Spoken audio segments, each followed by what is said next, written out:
So, hello guys! Welcome to my vlog.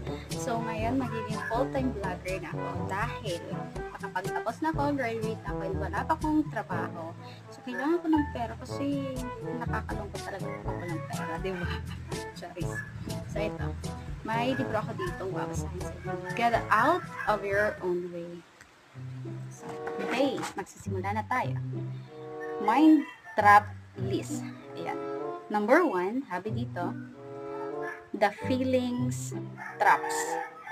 The bad feelings are wrong. Kaya kung masama yung nararamdaman mo sa akin, dapat baguhin mo na kasi maling-mali yun. Diba? Baguhin mo na. Dapat maging good. Good yung feelings mo, diba? Diba?